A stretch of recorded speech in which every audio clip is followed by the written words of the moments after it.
झाली आमची निश्चिंती,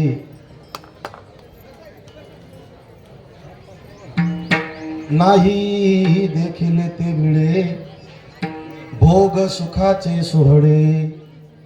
घरी ताकाचे सरोवर, घरी ताकाचे सरोवर, येथे नवनीताचे पूर. नाही देखील ते मिळे भोग सुखाचे सोहळे. तुका म्हणे आता आम्ही नवजो दवडिता, नाही देखील ते मिळे भोग सुखाचे सोहळे. विठ्ठल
देवादिदेवा जगत्रय जीवा, परियेसी केशवा विनंती माझी.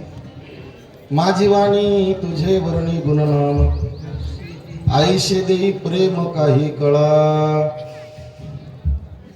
पाटील थाप मारा. ते कोणी म्हणलं म्हणून आपण लक्ष द्यायचं ना, आपल्याला लागते ना. मला माहिती आहे कोणीतरी म्हणलं तरी, त्याला काय माहितीये कशाला मारायला. ते समाजात थापा मारायची सवय लागलेल्या ह्या थापा आवडत नाही. जयांचे केलिया स्मरण, होय सकल विद्येचे अधिकरण. तेच वंदू श्री चरण श्री गुरूंचे ते नमस्कारोनी आता. काय माझी वाणी मानेल संतासी, रंजवू चित्ताशी अपुलिया. माझी वाणी तुझे वर्णी गुणनाम, आईशे देई प्रेम काही कळा. तुझी हे संगती झाली आमची निश्चिंती, नाही देखील ते मिळे भोग सुखाचे सोहळे. बोलू नका, मंदिरातली मंडळी बोलू नका. आज या ठिकाणी पावनभूमी बाळापूर नगरी, भगवंताच्या सानिध्यात साधू संतांच्या कृपाछत्राखाली गेली 4 वर्षापासून हे 5वं वर्ष चालू असलेली नामसाधना, अखंड हरिनाम सप्ताह, श्रीमद शिव महापुराण कथा ज्ञानयज्ञ सोहळा, संकीर्तन नामयज्ञ सोहळा. सोहळ्या अंतर्गत आज हा सांगतेचा दिवस आहे. काल्याच्या कीर्तनाने या सोहळ्याची सांगता होते. आजचा दिवस म्हणजे दुःख मिश्रित सुखाचा दिवस आहे. 7 दिवस आनंदाने सप्ताह पार पडला याचं सुख आहे. छान झालं. पण आता हे ऐकायला 1 वर्ष वाट पाहावं लागणार आहे, याचं दुःख आहे. म्हणजे आज एका डोळ्यात सुखाचे अश्रू आहेत आणि एका डोळ्यात दुःखाचे अश्रू आहेत. मोठ्या तन्मना धनाच्या सहकार्याने हा सप्ताह या ठिकाणी उभा आहे. बाळापूर मंडळीच्या आमची सप्ताह कमिटी अविरत परिश्रम घेते. पालखंड मांडी घालून इथं बसून ऐकायला आपल्याला बरं वाटतं, पण हे सगळं उभं राहण्याकरता काय मेहनत करावं लागली ते कार्यकर्त्यांनाच माहिती. त्या सगळ्या कार्यकर्त्यांचं खूप खूप अभिनंदन की तुमच्या श्रमाचं कष्टाचं चीज झालं बुवा. काही क्षणामध्ये काही वेळामध्येच आपल्या या काल्याच्या कीर्तनाने सप्ताहाची सांगत आहोत. तसं काल कीर्तनाची वेळ आपण 10 ते 12 सांगितली. मला वाटतं सगळ्याच्या घडीमध्ये काय वाजले? 11:30 वाजले. आपलं कीर्तन फक्त अर्धा घंटा राहिले नियमाने. पाहू कसा प्रवास होत होते. नाही, लोकांना लई ताण नाही बरं नसते. वेळ कशाला द्यायची, जाऊ द्या ना घरी म्हणायची. कीर्तन करा नाही संधी भेटली म्हणून लय उधळे घेऊन गोड थोडक्यात असते ते. इकडे मर्यादा घालून दिली. प्रवचन 1 तास, कीर्तन 2 तास, कथा 3-3.5 तास. ही मर्यादा आहे. त्या मर्यादेचं उल्लंघन नको. जगद्गुरु तुकोबरायाच्या या कालापर प्रकरणाच्या अभंगातून थोडंसं चिंतन आपण करण्याचा प्रयत्न करूया. अभंग मोठा सुंदर आहे. या अभंगामध्ये जगद्गुरु तुकोबराय देवभक्ताचा संवाद सांगतात. या अभंगामध्ये परमात्मा आणि गोपाळ दोघं एकमेकाला बोलतायत. बोलत असताना भगवान परमात्म्याप्रती कृतज्ञता भाव गोपाळाने प्रगट केला. या भावाचा अभंग आहे. 2 व्यक्ती एकत्र आल्या की त्यांच्यामध्ये त्या ठिकाणी काही ठिकाणी वाद होतो, काही ठिकाणी विवाद होतो आणि काही ठिकाणी संवाद होतो. 2 प्रापंचिक माणसं एकत्र आले की त्यांच्यामध्ये काहीतरी वाद होतो. 2 विद्वान एकत्र आले की शास्त्राचं खंडन मंडन त्यांच्यामध्ये विवाद होतो. पण 2 प्रेमी एकत्र आले की त्यांच्यामध्ये प्रेमाचा संवाद होतो. भगवंतासोबत बोलताना संतांनी नेहमी असं म्हणलंय की करू आवडीने वाद तुमच्या सुखाचा संवाद. भगवंताशी प्रेमाचा संवाद करायचा असतो. मग सगळे गोपाळ मिळून आज भगवंताला बोलतात. या भावाचा अभंग आहे. आता अभंगाचा भाव तुमच्या समोर ठेवण्यापूर्वी थोडी अभंगाची भूमिका मांडतो.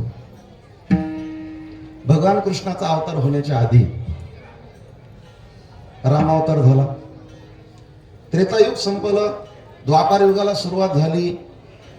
कंस मुष्टिक चांदरासारखे दैत्य माजले. गारानं गेलं देवापर्यंत. भगवान अवताराला या.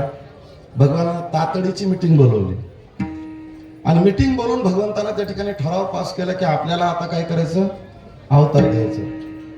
मग सांगितलं सगळ्या सवंगड्याला, चला बरं लागा कामाला, कारण मला एकट्याला खाली कसं कर, मला तुम्ही सगळे पाहिजे मला खाली. आता मला जवळजवळ 7 अवतार झाले. ते सवंगडी चूप बसले होते. वजनानं काम चालू होतं. पण आता 8व्या अवतारात ते खवळले.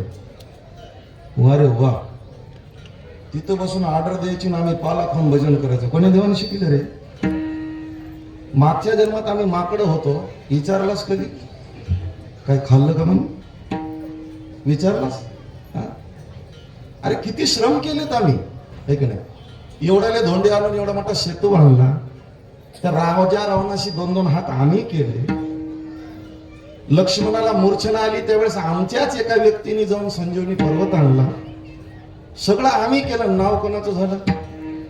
आता जमना म्हणले तसं गोपाळ. आम्ही येणारच नाही. सगळ्या गोपाळांनी टाकला बहिष्कार. संघटनेत मोठी ताकद असते. भगवान हादरला. संघटनेत अशी ताकद आहे. देव हादरतो, माणसाचं काय घेऊन बसला, विठ्ठल विठ्ठल.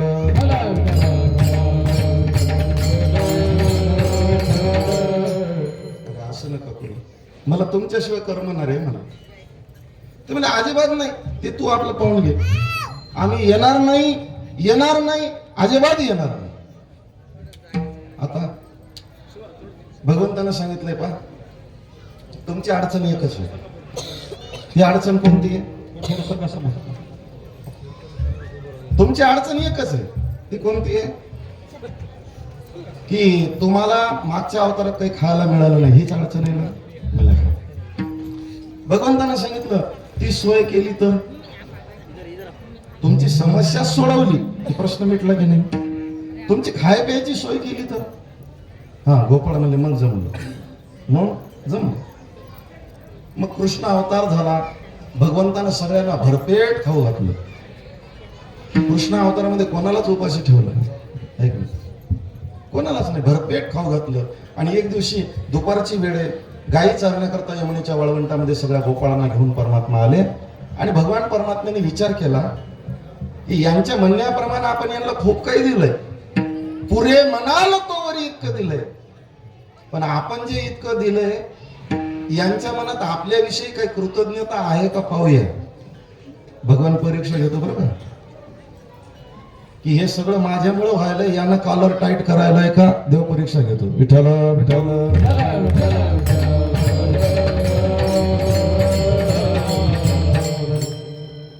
सगळे गोपाळ असे बसले दुपारच्या वेळेस. भगवंतानं सांगितलं बरं चाललंय ना, बरं चाललंय ना, काही 7 दिवसात कमी राठी का बाळापूर कडून नाही ना, बरं चाललंय ना. तुमच्याकडे कसं काय? बोरगावकर गागलेकर पांगरी करता का शिवच शेजारीचे, थोडंफार कमी जास्त झालं तर सोयीरपणाचं नातं आहे आपलं. काय हे सगळे पाहुणे म्हणजे बरं आहे ना, बोळसे करायचं काय नाही, ते घरचेच ते तुमचे लांबच्या मंडळीचं बरं व्हावं झालं. भगवंतानं सगळ्याची विचारपूस केली कस काय काय ते. भगवान विचार करतो की यांच्या मनामध्ये माझ्याविषयी कृतज्ञता भाव आहे का. महाराज गंमत पहा, सामान्य जीवाच्या बाबतीमध्ये हीच विसंगती आहे. भगवंतानं एवढं दिलंय पण त्यानं जे दिलंय त्याचं आपल्याला काहीच वाटत नाही. काय काय दिलं त्यानं, तुकोबारांनी नाट्यामध्ये सांगितलं, जेने हा जीव दिदला दान. हे नर शरीर त्यानं दिलंय, हे दिलंच नसतं तर केवढी मोठी देणगी नाही. एक जण म्हणला मला काहीच दिलं नाही देणं, ठीक आहे, त्याला घेतलं नांदेडला नेलं दवाखान्यात, भगवती हॉस्पिटल. एक डॉक्टर आहे तिथं आमच्या ओळखीचे. म्हणलं को तुमच्याकडे किडनी पेशंट येतो ना, हा त्याला किडनीची गरज आहे ना, एका किडनीचे किती देईल तो. ते म्हणले 50 लाख बी देते, 1 कोटी बी देते. मला काढा याची किडनी. ते म्हणलं बाबा नका हो मला. अरे मला 2 आहे ना, 1 देऊन टाक ना. 1 कोटीला 1 किडनी. तुझ्याजवळ किती किडन्या दिल्या देवाना? 2. बरं इथं कोणी एखादा आहे का आमच्या भागामध्ये चांगला गायक आहे, त्याला डोळेच नाही, श्रीमंत आहे घरचं, डोळा जर त्याला कोणी दिला तर 25 लाख रुपये देतो म्हणाले. कोणी देत आहे का डोळा? देवाना 2 दिले. सगळ्या शरीराची जर किंमत काढली तर करोडो रुपये किंमत आहे. मला काय दिलंय भगवंत. पण एवढं देऊनही आपण त्याच्याविषयी कृतज्ञ आहोत का? अजिबात नाही. आपली जात भस्मासुराची ठीक नाही. आता मग पुढं कोटी रुद्र संहितेमध्ये कथा येणार आहे भस्मासुराची. आता आपण 2च संहिता सांगितल्या ना. तर त्या भस्मासुराची कथा अशी आहे की भगवान शंकरांनी त्याला वरदान दिलं की ज्याच्या डोक्यावर तो हात ठेवशील तो काय होईल. हे वरदान कोणा दिलं? भगवान शंकरानं. पण ज्यानं वरदान दिलं याला त्याच्याच डोक्यावर हात ठेवला. असे बरेच भस्मासुर आहेत समाजात. विठ्ठल विठ्ठल.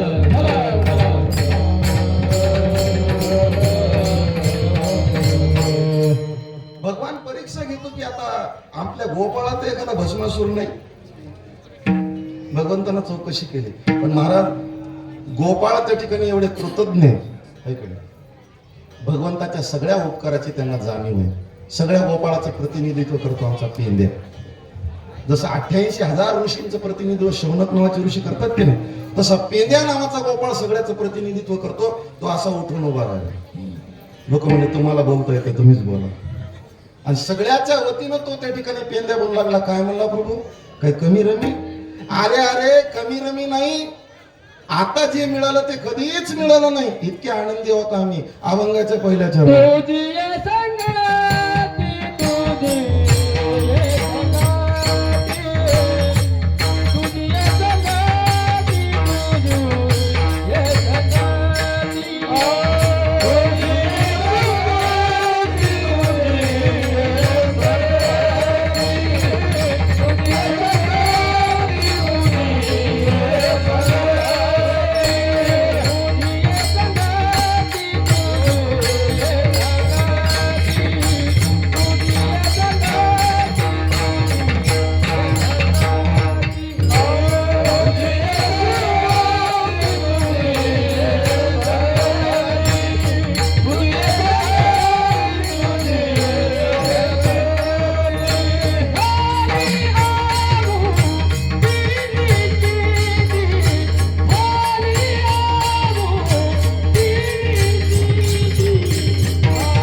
हाफ गिअर टाकूच नका, मी वेळेच्या आज सांगतो.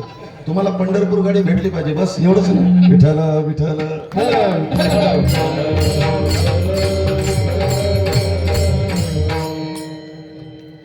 भगवान सगळे पेंद्या बोलू लागला सगळ्या गोपाळाच्या वतीनं. काय बोलता?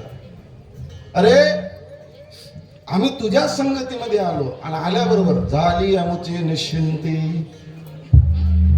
एक जीवन आहे सचिंत जीवन आणि दुसरं आहे निश्चिंत जीवन. किती पैसा मिळवला म्हणजे निश्चिंत होईल माणूस? किती पैसा मिळवला म्हणजे निश्चिंत होईल सांगा? आता इथं काय कमी पैसेवाले बसले का? कमी पैसेवाले दाखीना पैसा, लोक लय पैसेवाले बसले. पण पैसेवाल्याचं जीवन निश्चिंत का? अजिबात नाही. नांदेडजवळ तरोडा आहे, दरवर्षी कीर्तनाला जातो. जवळजवळ 15-20 वर्षाचा काळ. तेव्हा नांदेड एवढं मोठं नव्हतं, तरोडा छोटंसं गाव. एक 2 एकर शेत असलेला एक माणूस, त्याच्या घरी नेहमी जाणं येणं. आमचं एक वैशिष्ट्य असते, एका घरी एकदा पटलं की तिथंच राहतं, दुसरीकडे जाईना. मांजरीवाणी 17 घर बदलायची सवय नाही. विठ्ठल विठ्ठल.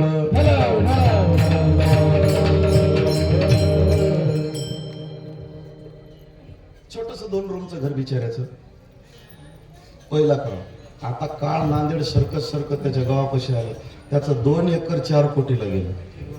दुसरीकडे 25 एकर जमीन घेतली आणि त्या राहत्या जागेवर त्यानं 3 मजली बंगला बांधला. पण अजूनही बोलवतो बरं. गेलो 1 वर्ष असंच त्याच्या इथं. कीर्तन झालं, जेवण खाऊन करून झोपलो आम्ही रात्री. तर गंमत अशी, 1-1:30 वाजता लगवीला उठलो. ते जागच होतं, असं सलापाकडे पाहू लागलो. मला दादा काय झोप येत नाही का? काय सांगा महाराज, ते दिवस लय बरे होते. आता लय अवघड झालं. कसं काय? मला 4 कोटीला जमीन गेली, पण सगळं लिगल दाखवता येत नाही, शासकीय भाव दाखवता येत नाही. मग नंबर 1चे 2 कोटी तर नंबर 2चे, बरं ते नंबर 2चे बँकेत ठेवता येईल ना, त्याचं सोनं घेता येईल ना. या बाबानं आता अशी लिंक लावून ठेवली, आधार कार्डच लिंक आहे. अवघड आहे. आहेत कुठं 2 कोटी? तुमच्यापासून कशाला लपून ठेव महाराज, घरातच आहेत. आणि ते 2 कोटी झोपूच देणार झाले. थोड्या वेळानं खुडकुड खुडकुड खुडकुड वाजलं. कोण आहे म्हणला? ते डब्यातला मंदिर म्हणला मीच आहे, झोप गपचूप. संपत्ती जास्त कमावली म्हणजे जीवनामध्ये निश्चिंतता येते का? अजिबात नाही. किती संपत्ती असली म्हणजे जीवनामध्ये निश्चिंतता? महाराज निश्चिंततेचे परिमाणच नाही ते. जीवनामध्ये निश्चिंतता ते येईल कधी? तृषाकांत असलेल्या या मनाची धाव ज्या दिवशी संपल, हुंटलिया धावा तृष्णेची या, तोपर्यंत तुमच्या जीवनामध्ये निश्चिंतता येणारच नाही. तुकोबार म्हणतात, आता निश्चिंतीने पावलो विसावा, पण कधी? हुंटलिया धावा तृष्णेची. तृष्णा जितकी वाढत जाते तेवढी तुमची चिंता वाढत जाते. आणि ज्या दिवशी तृष्णा संपली, समजायचं तुम्ही सुखी झाला. सुभाषित आहे संस्कृत मध्ये, निस्ववृष्टी दशमदशी दशशतम लक्षम सहस्राधिपा लक्षेशा क्षितिपालता क्षितिपती चक्रेश तावांछिति चक्रेशा असुरराजता असुरपती ब्रह्मास्पद वांछिति ब्रह्मा हरी हरी शिवपदम तृष्णावधी कोंगतः. कळालं असेल ना इंग्लिश मध्ये? सांगतो ना तुम्हाला. ज्याला 10 रुपये जीवनामध्ये मिळाले त्याला 10चे 100 कधी होतील? चिंता. 100चे 1000, 1000चे लाख, लाखाचा कोण बनेगा करोडपती? आणि पैसा आमाप जवळ आला की मग त्याला वाटते आता पैसा निसता असून काय उपयोग आहे?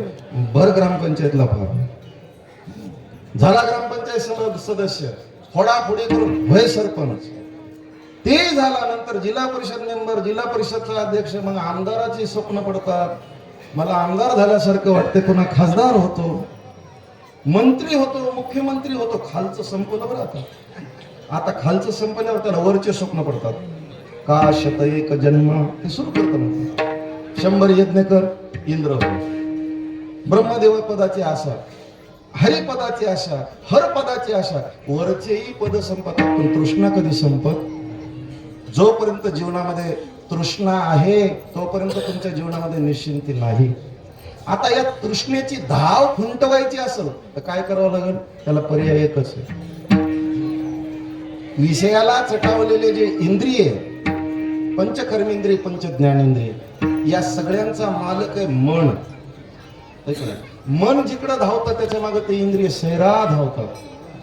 आपल्याला एकच करावं लागेल जीवनामध्ये, निश्चिंतता आणायची ना, त्या मनाला ओढून ताणून भगवंताकडे आणावं लागेल. आणि एकदा का मन याच्या पायी स्थिरावलं की मग काय आनंद. तुझे चरण देखलिया, तुझे चरण देखलिया, तुझे चरण देखलिया, तुझे चरण देखलिया, तुझे आले मन, आता तुझे आले मन, तुझे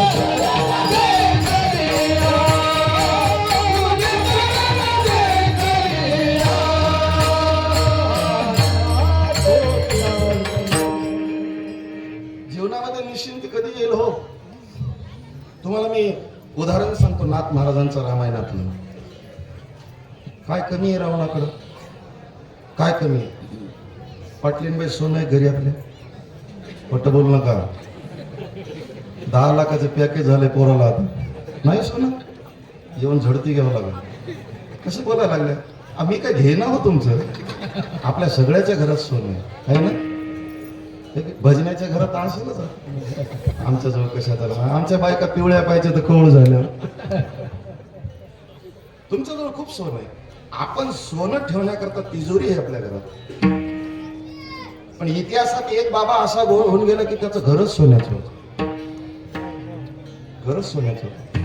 मोठा प्रसंग गोड येतो रामायणामध्ये. काय झालं, रामाला प्रश्न विचारला आपल्यासारख्या अयोध्येतल्या एका माणसाला. म्हणजे प्रभू तुमचं चुकलं. म्हणजे का, तुम्ही रावणाला मारायला जाताना माकडं संग नेले, आम्हाला नेलं असतं तर जमलं नसतं का. रामचंद्र प्रभू म्हणजे मी एवढा येडा नाही. तुम्हाला जर नेलं असतं तर लढाई बाजूला राहिली, रावणाच्या घराचं सोनं चुकरून आणले असत्या त्यांनी. मी काय एवढा येडा आहे का माकडं नाही. माणसाची जात माहीत होती. तुम्ही रावणाच्या घराची एक एक ईटच घेऊन आले असते म्हणून तुम्हाला नेलं नाही. सोन्याची गरज, शुद्ध कांचनाची सप्तकोटी. आणि पुन्हा तिथं शब्द लावला तो बरं, शुद्ध. हे आपल्या हातात 22 कॅरेट आहे, 24 कॅरेट बी नाही, 52 कशी सोनं म्हणतात त्याला. 24 कॅरेट बी 99.99% असते. कोणी सोनार असलं ते विचारायचं. अलग लक्षात. शुद्ध सोनं, शुद्ध 52 कशी सोनं. अशा 52 कशी सोन्याची 7 कोटी घरं ज्याच्या घरी होती त्याला विचारा तू सुखी आहेस का. त्याचं वर्णन केलं नाथ महाराजांनी युद्धकांड काळा भावार्थ रामायणाचा 45वा का 46वा. निद्रा न लागे शेजेशी, करीत बैसे उठी बैशी. त्याला झोप नव्हती व झोप. जीवनामध्ये निश्चिंतता नाही. तुम्ही परमात्म्यापासून जितकं लांब गेला तेवढं तुमचं जीवन सचिंत आहे. आणि भगवंताच्या पायाजवळ आला की जीवनामध्ये काय येते, निश्चिंतता येते. निश्चिंतता येते. म्हणून ती निश्चिंतता प्राप्त करायची असेल तर ठिकाण एकच आहे.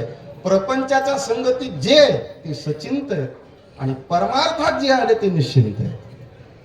गोपाळांनी सांगितलं तेव्हा आमच्या जीवनात निश्चिंती आली. आधी आम्ही चिंतेमध्ये होतो. आणि चिंतेतलं जीवन असं असते महाराज, ज्याच्या मागे चिंता लागली ना त्याला त्या ठिकाणी काही असलं तरी ते सुख देतच नाही. किती असू द्या, काही असू द्या. चिंतेतलं जीवन दुःखी जीवन आहे. आणि निश्चिंत जीवनामध्ये भौतिक एकही पदार्थ उपलब्ध नाही. पण काय आहे, तुका म्हणे खातो आनंदाचे लाडू. ज्यांच्या घरात खायला भाकर नाही ते तुकाराम महाराज म्हणतात आनंदाचे लाडू खातो आनंदाचे. तुम्ही रव्याचे लाडू खाता, तुकोबरा आनंदाचे खाता. विठ्ठल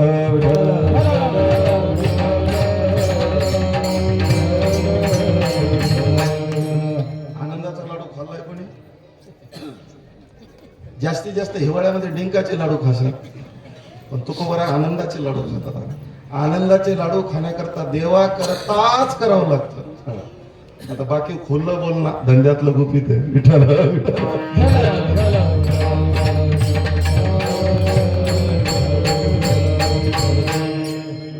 गोपाळांनी सांगितलं देवा तुझ्या संगतीत आलो, झाली आमचे, आमचं जीवन निश्चिंत झालं. निश्चिंत जीवनात कोणती चिंता उरली अजिबात नाही. जीवनामध्ये भीती उरली नाही, जीवनामध्ये चिंता उरली नाही.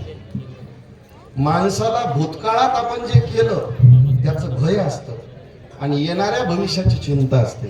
जीवनातून भूतकाळातलं भय हद्दपार व्हावं आणि भविष्याची चिंता राहू नये, मग त्याला म्हणता येतं मी आनंदाचे लाडू खातो. विठ्ठल विठ्ठल.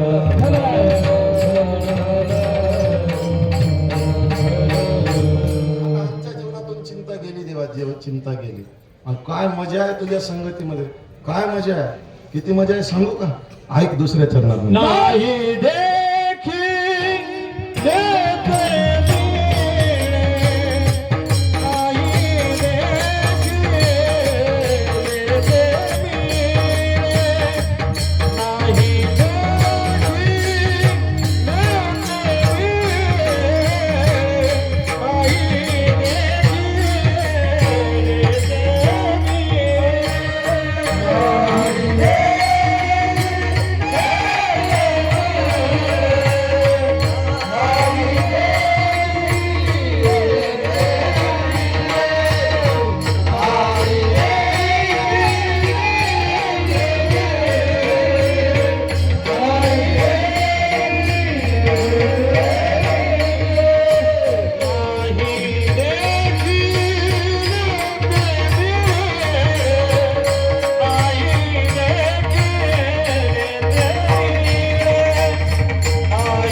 तर गोपाळाने सांगितलं, देव दुर्लभ भोगाची प्राप्ती तुझ्या संगतीत आम्हाला झाली.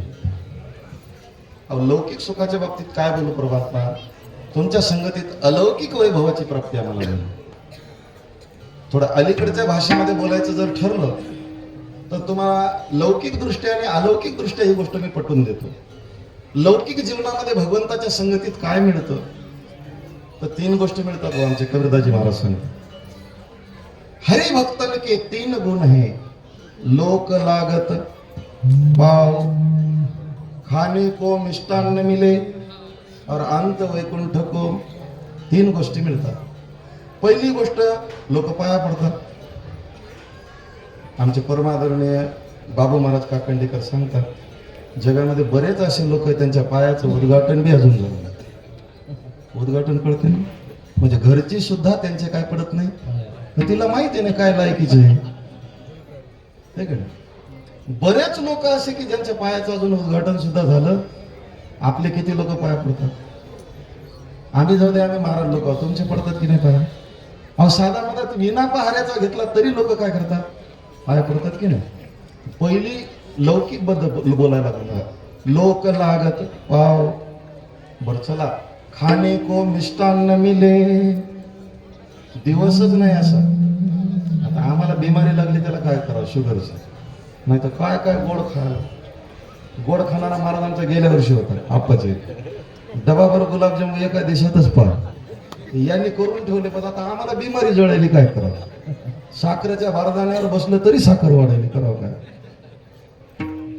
काय काय मिळते खायला, आता काय सांगू तुम्हाला? तुम्ही काहीच खाऊ शकणार, आमची बरोबरी करू शकणार. मी तो 2-3 नमुने ठेवतो तुमच्यासमोर. तुम्ही जिलेबी खाल्ली असेल, जिलेबी इथं असं कोण कोण आहे ज्यानं कोळदाची जिलेबी खाल्ली, सांगा बरं खरं. हे नाव तरी तुम्हाला माहिती आहे, कोळदाची. आमच्या सोपान मार्गाला यायचं, आम्ही नगर भागात गेलतो कार्यक्रमात, तिकडे प्रसिद्ध आहे ते. जेवायला काय करू द्या महाराज म्हणून 7 दिवस होतो. म्हणलं करा तुमच्या हिशोबानं. नाही नाही, तुम्ही मराठवाड्यातले व्हा, आमच्या पद्धतीचं करू द्या का? म्हणलं करा ना. मग कोळदाची जिलेबी करू.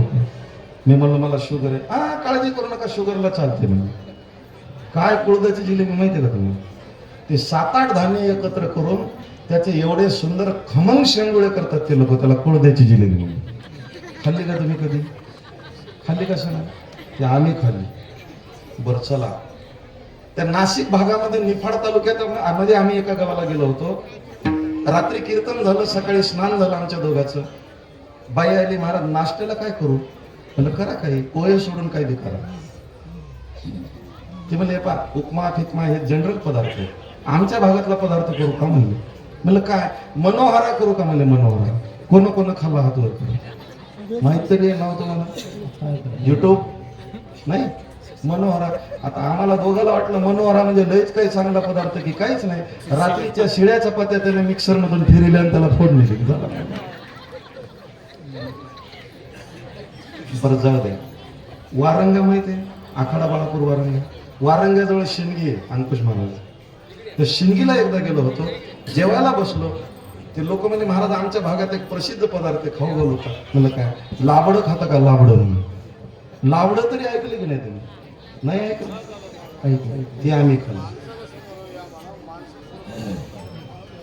आता काहीच करता येईल. आता हे लोंढा आला, हे कुंभमेळा आहे, आता काय करा?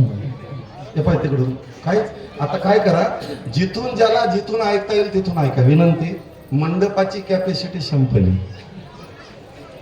पुढे येण्याचा प्रयत्न करू नका. ज्याला जिथं जागा मिळेल तिथून ऐका. अर्धाच घंटा राहिलं, जास्त नाही. विठ्ठल विठ्ठल.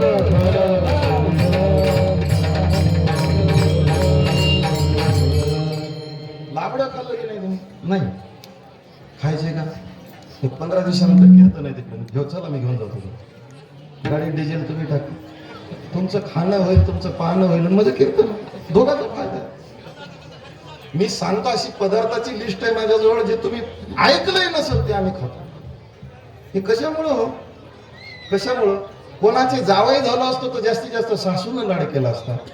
आम्ही देवाचे झालो, समाज लाड करतोय. विठ्ठल विठ्ठल.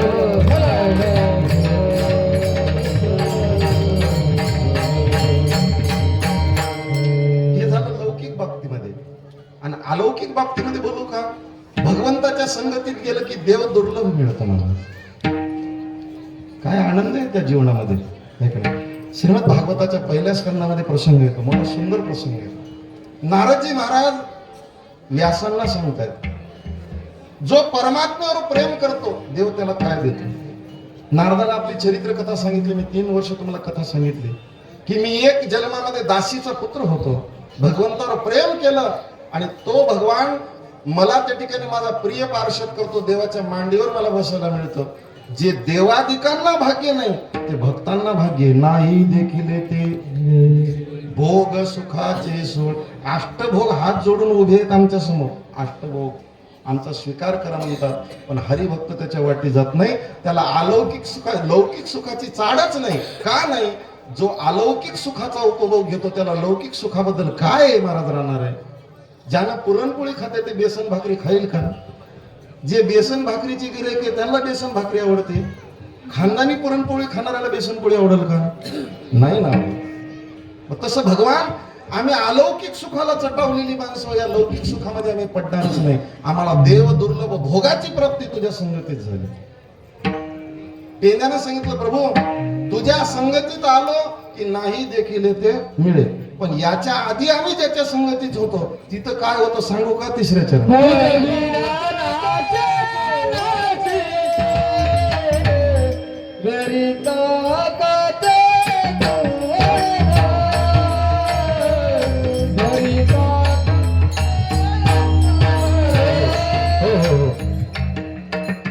सुरू झाला आता स्वर गेला कसं करू आता ते आमचे महाराज म्हणायचे स्वर गेला तर माय मेली आणि ताल गेला तर बाप मेला म्हणायचे विठ्ठल विठ्ठल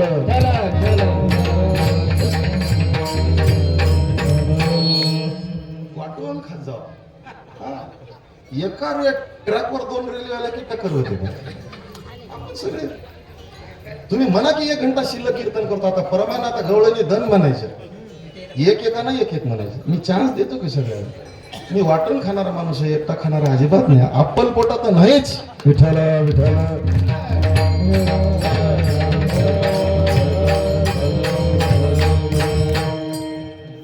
आता मी ज्याच्या संगतीत आधी होतो ते आणि आताच पौराणिक दृष्ट्या दोन्ही ठेवले देवासमोर तुझ्या संगतीत आलो झाली आमची निश्चिंती पण आधी आम्ही प्रपंचाच्या संगतीत होतो तर आम्हाला काय मिळायचं घरी ताकाचे सरोवर आणि इथं येथे नवनीताचे पूर हे पहा आपल्या घरी आता सगळ्याच्या घरी दूध दुखतंय तुम्ही खेड्याची माणसं असल्यामुळे असेल तर आमच्या इकडे नाही त्याला काय करा मग घरी दूध दुखतं असलं की बाया इरजण लावतात इरजण लावलं की त्याचं दही करतात दह्याचं मंथन करतात आणि मंथन केलं की त्याच्यापासून 2 गोष्टी निघतात लोणी आणि ताक लोण्याला कडवल्यावर तूप आहे बोरगावकर त्याच्यापासून काय निघालं लोणी आणि ताक लोण्याचा भाव काय आणि ताकाचा भाव काय सांगा लोण्याचा भाव काय लोण्याला कडवल्यावर जे तूप होते त्याचा भाव काय आता तुमच्या इथं कोणी 800 म्हणाले कोणी 800 कोण म्हणले कोण तुमच्याकडे आहे का 4-5 किलो देता नाही खरंच द्या खोटं नाही तुमच्याकडून 800 ला घेऊन जातो तिकडे 1200 ला घेऊन येतो 4-25 2,000 रुपये फायदा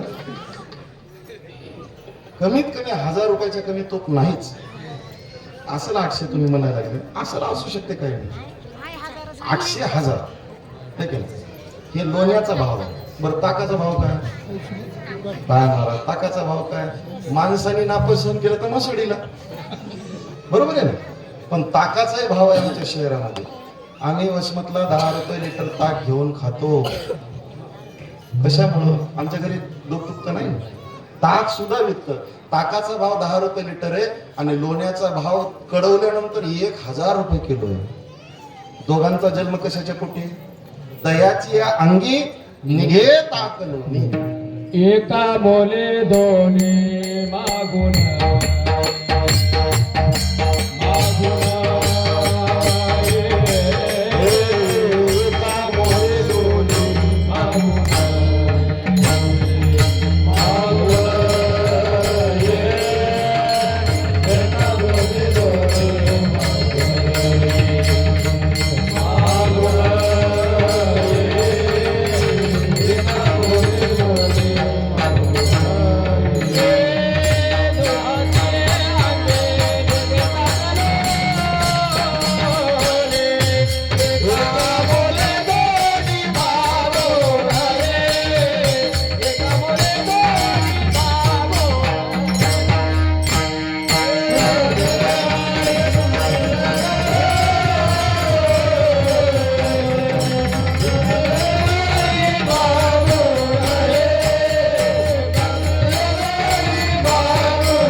त्या अभंगाच्या भानगडीत पडायचं महाराजाला असं कैची धरायचं हा हे अचूक प्रमाण देत आलं तुमच्या राठीकरांनी प्रमाण दिलं यांचं प्रमाण म्हणजे गवंड्याची ईट एकदम बसते फिट मनाची हौस अशी फिडून घ्यायची ते काय रे अभंगाचे 4 तुकडे राहतात सगळेच म्हणणारे असतात आपल्या यशाला काहीच नाही याच्या करता पाठांतर करावं लागतं विठ्ठल विठ्ठल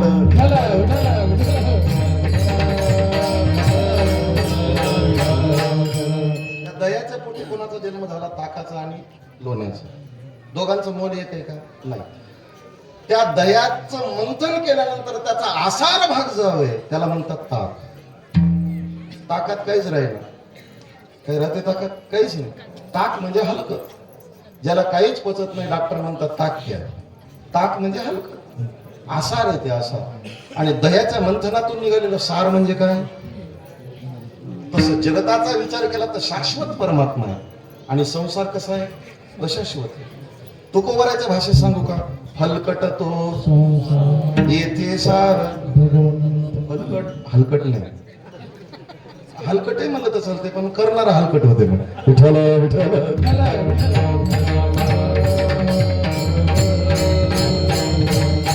संसार आसार आहे आणि परमात्मा काय आहे? मग आता आपण सारग्राही बुद्धी देवानं आपल्याला दिली. आपण सार घ्याव का आसार घ्याव? कसं घ्याव? आपल्याला बुद्धी कशी दिली देवानं? सारग्राही बुद्धी दिली आहे की नाही? आपण सार घ्याव का आसार घ्याव? अहो एकादशीच्या दिवशी पंगत होती सप्त्यातली कालची. हे का श्रीमंताच्या घरी गेलो पंक्तीला आम्ही एका गावामध्ये. हे सगळेच होते. हो म्हणा, हो म्हणा की काय तुम्ही साथीदार आला म्हणजे. श्रीमंताच्या घरी गेलो. आता गेल्याबरोबर बसल्या त्यानं सगळ्यात आधी केळ्याचे डझन आणले 4-5 आणून ठेवले. ते आमच्यामध्ये एक जरा असं होतं त्याला काहीच कळायचं नाही. येडीला सासरबी सारखं त्याला घेतलं केळ की कच कच कच लागलं तसं टर्पला सगळं खाय. अरे म्हणलं येड्या आप घालू नको. त्या बुवाची बिल्डिंग पाय 2 कोटीची आहे. कसं खाव महाराज म्हणला. मी म्हणलं सालपट खाव. गड्डा खाऊन टाकावून सालपट फेकून टाका. बरोबर बरोबर खाली अर्धा डझन केळ. ते केळ गेल्यानंतर मग त्याला आणली खारी. आता यानं फॉर्म्युला वापरला टर्पल फेकून द्यावं. जमलं की याला म्हणलं अरे अरे काल कशाला आणलं रे याला सोबत? आम्हाला तुम्हीच म्हणले की अरे मला वस्तू कोण फॉर्म्युला बदलतो. आता टर्पल खायचं आणि गड्डा फेकून. जमलं की आता ते झाल्यानंतर मग आंबे आले. आता कसं करा? टर्पल फेकून द्यावं गड्डा बी.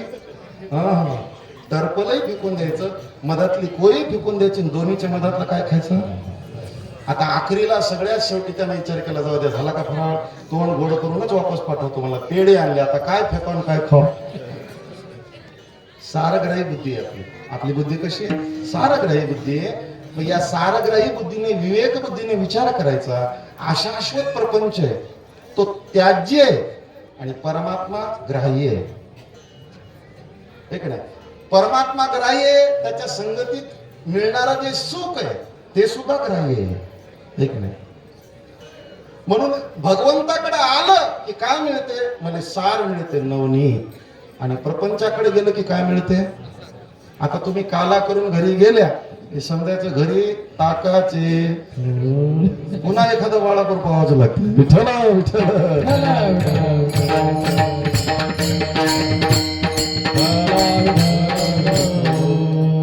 एवढा आनंद आहे. मग देवानं सांगितलं भरलेलं पोट मला हा चला निघा बरं. आता झाला काला आता हला. ते पेद्या मला जायना असा कसा जायना? हकालून देईल लोटून दिलं तरी जाईना मला शेवटच्या चरणात. तू कमाले आता,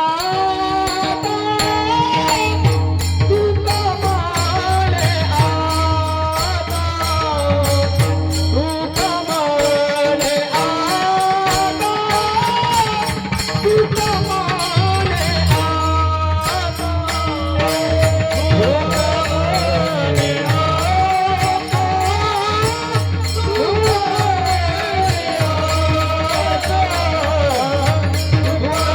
कमाले आता.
घरी गेलो, त्याच्यातलं एक रडू लागलं. म्हणलं काय झालं? अहो महाराज, मला आम्ही दिसायला एवढे सारखे आहो, आमच्या माईचा घोळच होतं. मला हिवाळ्याचे दिवस आहेत, मलाच ते समजून दोनदा आंघोळ घातली. म्हणलं मी मुर्दे अजून का करणार झाला सांगून मरणाच मारलं. मला असं होतं, चरण सारखे राहिले की बिघडत. आवळे जवळे भाऊ आहेत. तुका म्हणे आता लाभ नाही, हेही बरोबर आहे. आणि तुका म्हणे आता आम्ही नवजो दवडीता. त्या आवळ्या जवळ्यातला फरक ओळखून यायला की गोड होत. विठ्ठल विठ्ठल.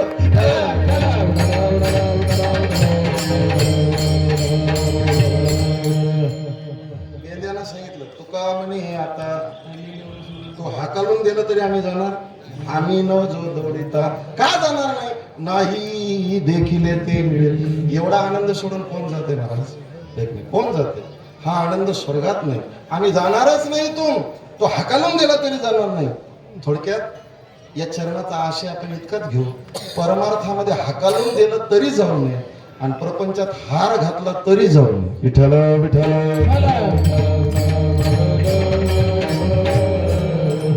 सन्मान असला तरी नको तिकडं, पण परमार्थामध्ये प्रताडणं असली तरी तुका म्हणे जवळी न पाचारिता जावे.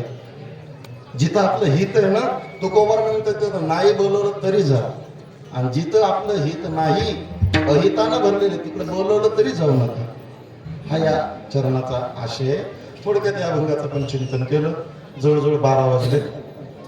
पत्रिकेत टाकलेली वेळ संपली, पण आता सांगावं लागतं म्हणून थोडा औपचारिकरित्या भगवान कृष्णाच्या चरित्राचा थोडक्यात विचार करून आपली आपण सेवा संपूया.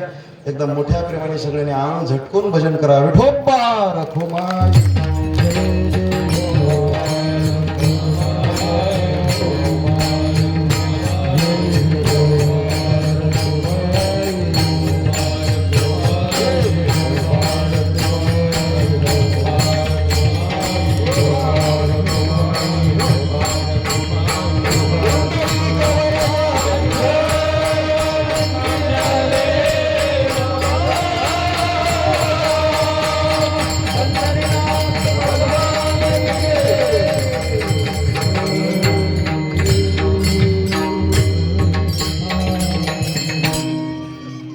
चिंतन झालं. आजचं कीर्तन एक नसते, डबल असते. आजचं कीर्तन सिंगल असते, डबल असते. आता काय काय महाराज परमार्थामध्ये मी म्हणत नाही मी अधिकारी, पण एक सूत्र लक्षात घ्या. एक सूत्र लक्षात घ्या. तुका म्हणे नाही चालत तातडी, प्राप्त काळ घडी आल्याविन असे महाराजांचं प्रमाण आहे. आणि अनुभवे गोडी येईल कडू असे मला. परमार्थामध्ये गडबड नाही, स्टेप बाय स्टेप प्रमोशन होत असते. पण आल्याच काल्याचा कीर्तनकार वाटायला अवघड आहे. परंपरेने जे चालू आहे ना रूढ, कमीत कमी 15-20 वर्ष संप्रदायाची सेवा व्हावी. माझी लायकी नाही काल्याचं कीर्तन करण्याची, खरंच सांगतो. अधिकारी माणसानं काला द्यावा, अधिकारी माणसानं, असा नियम आहे. म्हणून माझी तेवढी काही लायकी नाही, पण तुम्ही माझ्यावर तो भार टाकला. अर्थात हे कळण्याकरता असं मी जाणतेच लागतात. विठ्ठल विठ्ठल.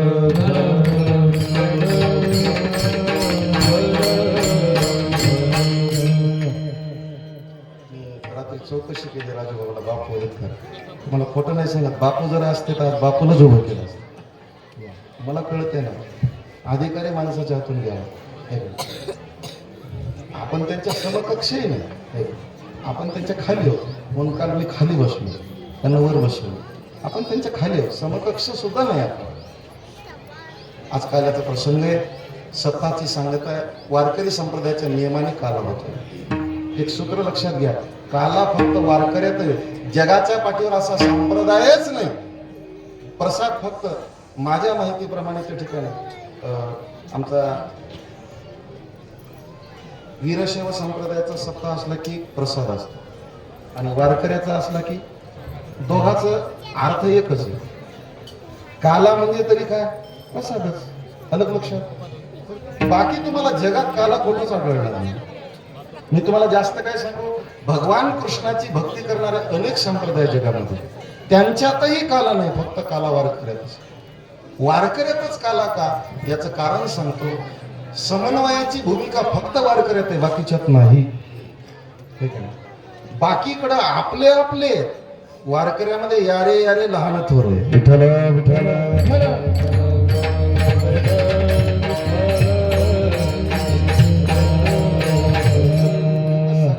सगळ्याला सामावून घेतो मला आमचा संप्रदाय. आमच्या संप्रदायाचं वैशिष्ट्य सांगू का? आमच्या संप्रदाय आम्ही अभिमानाने या गादीवर कोणालाही उभं करतो. बाकीच्या ठिकाणी आम्हाला उभं करतात का विचार. विठ्ठल विठ्ठल.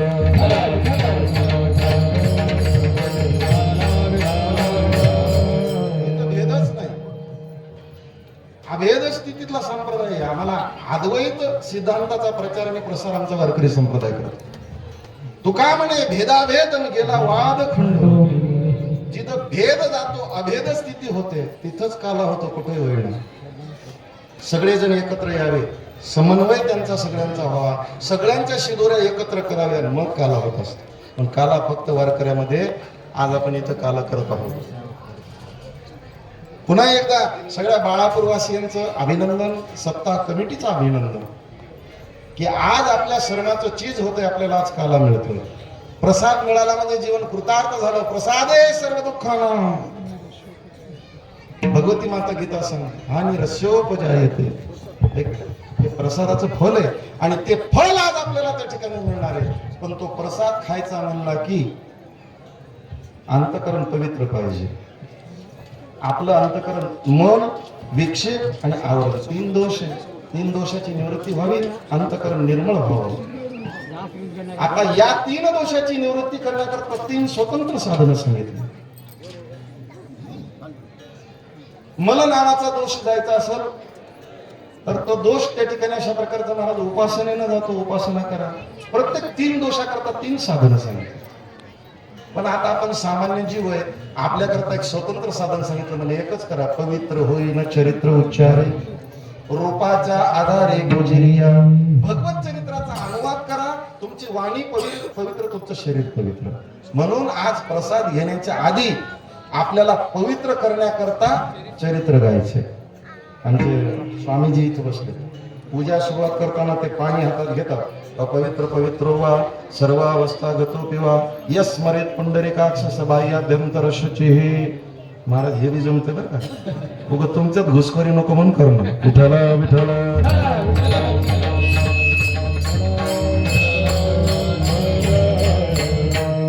आमच्या महाराजाच्या संगतीत रोज सकाळी शालिग्रामाला अभिषेक असतो. त्यांच्या मुखातून ऐकलं काय काय करा एक नाही.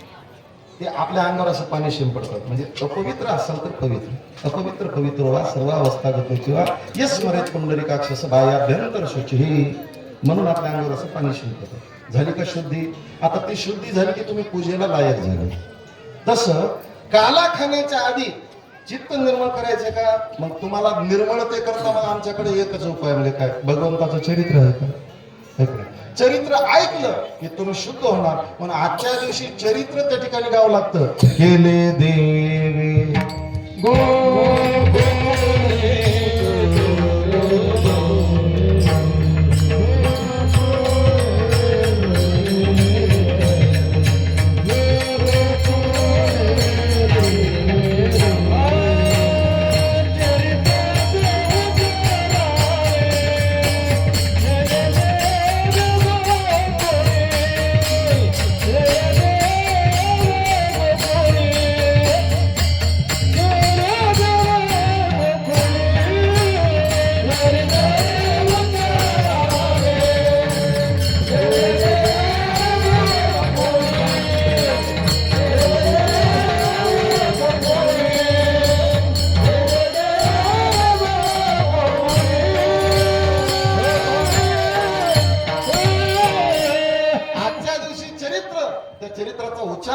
केले देवे.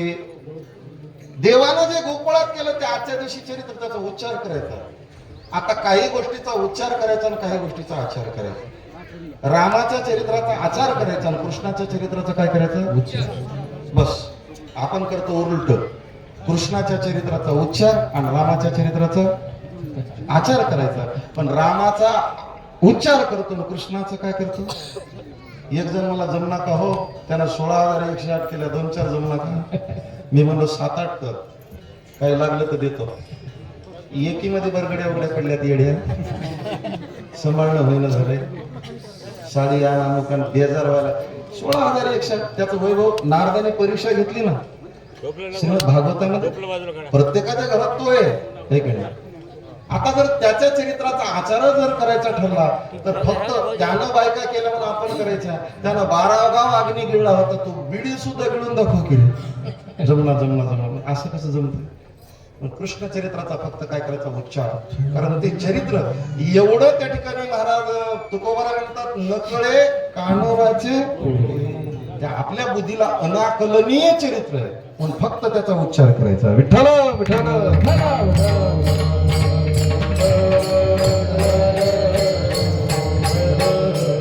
आपण भगवत चरित्राचा उच्चार करून काल्याच्या विधीकडे त्या ठिकाणी जाऊया. भगवान कृष्णाने चरित्र केलं, ते चरित्र एवढं अद्भुत आहे. मी तुम्हाला चरित्राची व्याख्या सांगितली. ज्याच्यामध्ये अद्भुतता आहे त्याला चरित्र म्हणतात, आणि ज्याच्यामध्ये अलौकिकता आहे त्याला चरित्र म्हणतात. साधूचं चरित्र अलौकिक असतं आणि देवाचं चरित्र अद्भुत असतं. साधूचं चरित्र कसं अलौकिक असतं, ते आपल्या लौकिक जीवनापेक्षा वेगळं असतं ते चरित्र. मी तुम्हाला उदाहरण सांगितलं. भंडाऱ्या डोंगरावर आमचे तुकोबाऱ्या साधना करत बसले. माऊली आली आहे, तुकोबाऱ्याने तिला दंडवत घातला आणि सांगितलं जाई हो तो माते. सर्व धर्म परिषदेमध्ये विवेकानंदजीला एका आंग्ल स्त्रीनं लग्नाची मागणी घातली. तिथं आमच्या विवेकानंदाने माय म्हणून तिचे पाय धरले. अलौकिक चरित्र आहे. छत्रपती शिवाजी महाराजांसमोर कल्याणच्या सुभेदाराची सून आणली. महाराजांनी खना नारळाने ओटी भरून तिला जशाला तशी वापस पाठवली. अलौकिक आहे. हे झालं साधू चरित्र. आता देवाच्या चरित्राकडे आपण जाऊ, ते अद्भुत आहे, त्याचा विचारही करता येत नाही, एवढं अद्भुत आहे, एवढं अद्भुत आहे. आपली मतीच कुंठित होते. असं कसं, हे असं कसं. ती अद्भुतता तुकोबाराने स्वतंत्र अभंगच लिहिला, हे की नाही. पृथ्वी जेणे तृप्त केली, हे की नाही, अद्भुतता. त्याशी यशोदा भोगन गाली, विश्वव्यापक कमलापती त्याशी गवळणी तुका मने नट्टधारी. त्याच्या चरित्रातली अद्भुतता सांगू का. एकदा काय झालं, द्वारकेला दुर्वास नावाचे ऋषी आहे. द्वारकेला समुद्र आहे, गोमती नदी. गोमती नदीच्या पलीकडच्या तीरावर दुर्वास ऋषी आहेत. निरोप पाठवला, मला भूक लागली, कन्हैया जेवण पाठवून दे. आता ते ऋषी काय कधी खायचं नाही मला. असं म्हणतात दुर्वास एकदा जेवायला बसला तर 60 खंडे अन्न लागायचे म्हणून. किती? आता एक खंडे म्हणजे किती? 16 पायल्याचा मन, 20 मनाची. बरोबर आहे ना, मी शेतकरी नाही पण बरोबर आहे ना. 16 पायल्याचा मन आणि 20 मनाची. बरं, पायली किती किलोची? 5 किलोची. आमच्या वसमची 10 किलोची. आपलं माप मोठे आमची 10 किलोची. बरं, तुमच्या मापाना धरू. 16 पंचे 80 किलोचा मन, आणि आता 20 मनाची खंडी. 8 दोन्ही सांगा की हिशोब. माझं गणित थोडं कच आहे. एका टाइमला 60 खंडे अन्न खायचे. ते कसं असेल पहा. हे तुम्हाला हे अद्भुतता काय वाटत देत जाणार का, म्हणजे हे काही वेगळं असं नाही. आजही खाणार आहे, आजही खाणार आहे. आमच्या भीमराव पाटलाला माहिती आहे, माझ्या संगतीत एक विद्यार्थी आमच्या सोपान मारत बसले तिथे. पुण्याला गेलो गुरुजी, माऊलीने जेवायला बोललेलं. एका बैठकीला 27 पुरणपोळ्या खाल्ल्या. त्या बाईने इशारा केला, महाराज मनगट दुखायला. लग्नाची पत्रिका घेऊन आमच्या घरी आलं. बायको पहिल्यांची विचारा, आमच्या बायकोनं मला बाजूला जेवणार आहे का म्हणले. अवघड आहे. किलो 1.5 किलोची खिचडी ते हो येणेच. एवढं गोड गाते. परभणीजवळ गाव आहे त्याचं. तुम्हाला बोलवा म्हणलं तर पुढच्या वर्षी बोलवतो, पण त्याचा आवरेज काढावं लागतं. विठ्ठल विठ्ठल.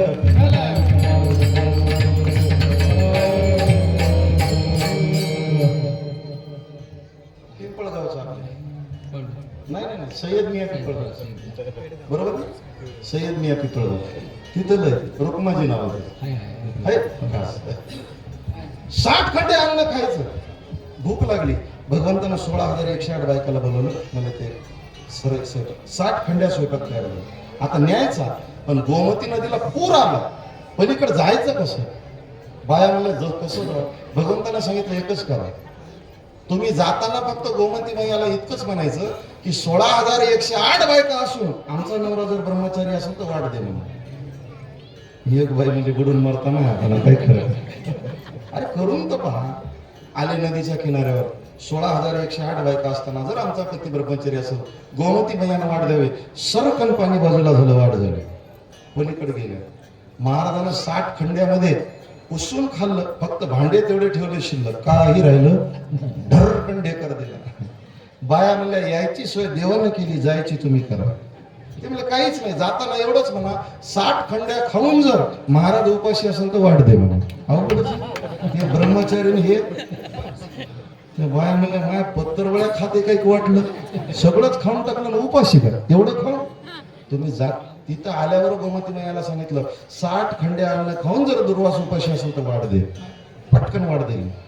आता याच्यातले अद्भुतच सांगतोय का, 16,108 बायका असताना सुद्धा एखादा पदार्थ उपलब्ध असतानाही त्याची आसक्ती जर चित्तात नसेल, अनासक्त भावनेनं त्या पदार्थाचा जर स्वीकार केला तर त्याचे दोष आपल्याला लिप्त होत नाही. असे संसार करायचा, पण कसा करायचा? अनासक्त भावनेने. जैसे जळात कमळाचं पान पाण्यात असते तसा संसार करा. तुम्ही संसार करून ब्रह्मचारी. आणि उपाशी सांगू का, तुकोबारांनी सांगितलं प्रत्येक घासाला देवाचं नाव घ्या, नाम घेता ग्रासो ग्रासीन, तो जेवीला त्याला उपवासाचं फळ लागतं. अनासक्त बुद्धीने केलं पाहिजे, अनासक्त बुद्धीने. चरित्रातली अद्भुतता आहे त्याच्यात. आपली बुद्धी कुंठित होते तिथं. म्हणून भगवंताचं चरित्र अद्भुत आहे आणि साधूचं चरित्र अलौकिक आहे. म्हणून दोघांचं चरित्र आहे, बाकीच्यांचं आत्मचरित्र आहे. विठ्ठल विठ्ठल.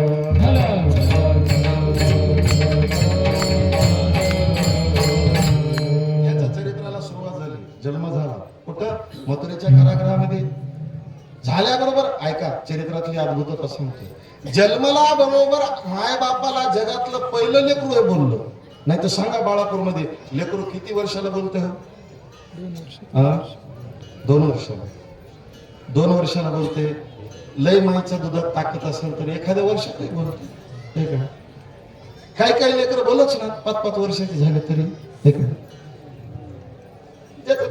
सर्वसाधारणपणे 2ऱ्या-3ऱ्या वर्षी आपलं लेकरू बोलते. बरोबर आहे. जगातलं हे पहिलं लेकरू आहे. जन्मल्याबरोबर माय बापाला बोललो. काय म्हणलं अंकुशराव? मजने गोकुळा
जन्मल्याबरोबर मायबापाला म्हणला मला इथं ठेवू नका. मजनी गोकुळाला. तयारी सुरू झाली. आता ऐका चरित्र किती सुंदर पहा. चरित्र मी सगळं सांगणार आहे. 4 वाजता कीर्तन चालू जमते ना, काही गडबड तर नाही. अंकुशराव काळजी करू नका. बाकी सगळे आज तुम्हीच लांबचे आला, गडबड नाही ना. 4 वाजता चालू देऊ आपण. वांग्याची भाजी, वरण वाट पाहायला लागल्या. नाही तेवढं नाही. ऐका चरित्रात याद होतो तसा नाही. लेकरांना म्हणलं मला तिथे नेऊन सोडा. मायबापाने विश्वास ठेवला. हातामध्ये बेडे आहे, कुलपाला कडे आहे, 7 दरवाजे, 7 दरवाजे. तुम्ही कधी आज मथुरेला गेले, 7 दरवाजे, प्रत्येक दरवाजाला कडी कुलूप आहे. मायबापानं असा विचार केला नाही, हे नेऊन सोडा म्हणाले, पण न्यायची कसं. वसुदेवजीनं तयारी केली, टोपली आणली, त्याच्यात ठेवलं त्याला. दोघांनी असा विचार केला नाही कसं न्यावं. आणि जशी टोपली उचललीला कमलापती, याला म्हणतात विश्वास. विश्वास येतो करी, याला म्हणतात भरोसा. तुम्हाला मी उदाहरण सांगतो. पंढरपूरला जाताना रस्त्यामध्ये मोठा महादेव लागतो. मोठ्या महादेवाच्या पलीकडं दक्षिण दिशेला थोडस 30 किलोमीटर अंतरावर दहिवडी नावाचं गाव आहे. आणि तिथून जवळ गोंदवले गुरुजी. तुम्ही पाहिले गुरुजींची तर बऱ्याच जिथे गेले ते पारायण भरपूर झाले क्षेत्रात. गोंदवले ब्रह्मचैतन्य स्वामी. एवढं सुंदर तिथं जा बरं का कधी गेला. एवढं सुंदर ठिकाण आहे. तुम्ही कधी जा, 24 तासात तुम्हाला जेवायला विनामूल्य. कोणताच फक्त 8 एकच आहे. हातपाय धुतले की ते माळ देतात. 1 माळ जप करा.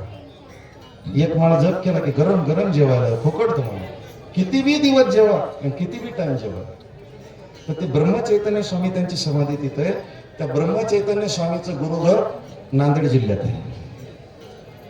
तुमचं हे बाळापूर आहे, इकडे आखाडा बाळापूर आहे. आमचे मावशी आहे इथं आखाडा बाळापूर. तर त्या आखाडा बाळापूर पाशी येळेगाव नावाचं गाव आहे. तुकामाईचं येळेगाव म्हणून. त्या तुकामाई त्यांचे गुरु आहेत. मोठी सुंदर कथा आहे का. ते ब्रह्मचैतन्य स्वामीला असा दृष्टांत झाला, गुरुचा शोध घेतोय तुझे गुरु नांदेड जिल्ह्यामध्ये. ते तिथून इथं आले. आता तुकामाई म्हणजे परमहंस योगी. पिशासारखं राहायचं. चातुर्य हरवी, चातुर्य लपवी, महत्व हरवी, पिशे पण मिरवी, वाचस्पतीचे मी पाडे, सर्वज्ञता जरे जोडे, वेळी माझी दडे महिने भेने. असं जेवण. आता पहिले 6 महिने तर जवळ जेव दिले नाही. धोंडे मार, शिवा दे, पण महाराज डगमगले नाही. एक दिवस तिथं तुम्ही जर गेलात येळेगावला, मोठी 12 उपायाची. त्या 12च्या कडेला बसले होते तुकामाई. सकाळची वेळ आले ब्रह्मचैतन्य स्वामी. ब्रह्मचैतन्य इकडे बोलवलं. आले. तुकामाईने सांगितलं मार 12 उडी. पोहता येत नव्हतं बरं का, पण मार उडी म्हणल्यावर विचारच केला नाही. मारली उडी. आणि त्याच्या मागून तुकामाईने उडी मारली. पाण्यात अनुग्रह दिला त्यांनी. आपल्यासारख्या मारली असते उडी. महाराज का जीव घेते का म्हणले असते. एवढा विश्वास पाहिजे हे का नाही. एवढा विश्वास पाहिजे. नाही तर काल परवा एक जण मला गडबड झाली हो, गुरु करण्यातच गडबड झाली. मला बदलावा पाहिजे. तुझा उद्धारच होईना, मरतोस. विठ्ठल विठ्ठल.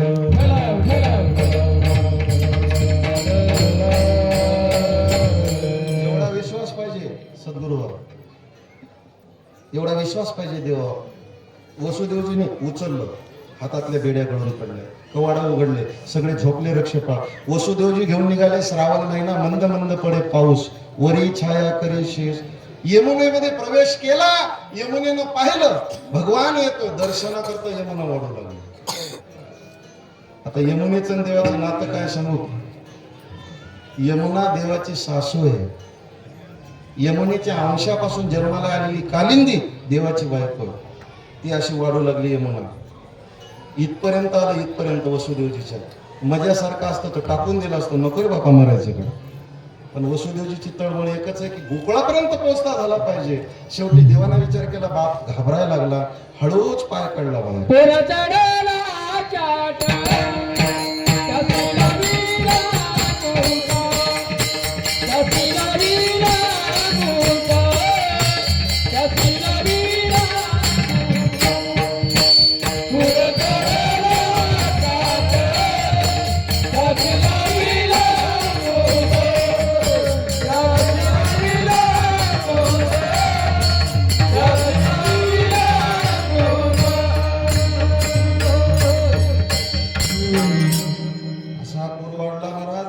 यमुना दर्शनाकरता काही करू लागले. देवानं पाय काढला बाहेर. पाय लावला. म्हणजे पायाचं दर्शन घ्या. चल वाढ दे. ती म्हणजे देवा चेहरा पाहिजे होता तुमचा. देवानं सांगितलं तुला काही कळते का. तू म्हणजे कोण आहेस. सासू आहे. सासूनं जावयासमोर पदर घेऊन यायचं असते, चेहरा पाहायचा नसते जावयाचा. काही समाजात प्रथा आहे, म्हणजे आमची आई आली, आमच्या समाजात प्रथा आहे जावयासमोर एवढा घोंगट असतो. हे का? आम्हाला 2 आजी आहे, मला हिला 2 आई आहेत आमच्या आईला. पहिली आजी वारली, आता दुसरी आजी आहेत आमची. आमचे आजोबा वारल्यानंतर ज्यावेळेस डोक्यावरला पदर खाली आला त्यावेळेस आमच्या बाबाला पहिल्यांदा पाहिलं आमच्या आजी. 4 लेकरं झाले, आम्हाला लेकरं झाल्यावर तवर जावायचा चेहरा पाहायला मर्यादा आहे. काही समाजात प्रथा आहे की मर्यादा एवढा घोंगट राहतो. मग तसं यमुनेला सांगितलं, अगं मी जावई आहे तुझा, चेहरा नाही पाहता येणार, मग चल पायाचं दर्शन घेऊन सोडवाट. विठ्ठल विठ्ठल.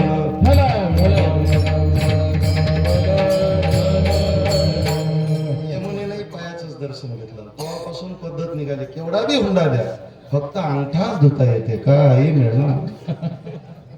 लाखानं मोजा, 10 लाखानं मोजा, जावयाचे काय धुवायचं, काहीच मिळणार बाकी. हे जावयाचा मान एवढा मोठा. मग जावयाला बी मानानं राहा बरं का. उगा इतर देवानी करू नये. सासरवाडीला येताना लेझिम खेळत येऊ नये. असा जर आला तर त्याची पूजा करू नका, ढेपली घ्या एखादी. विठ्ठल विठ्ठल.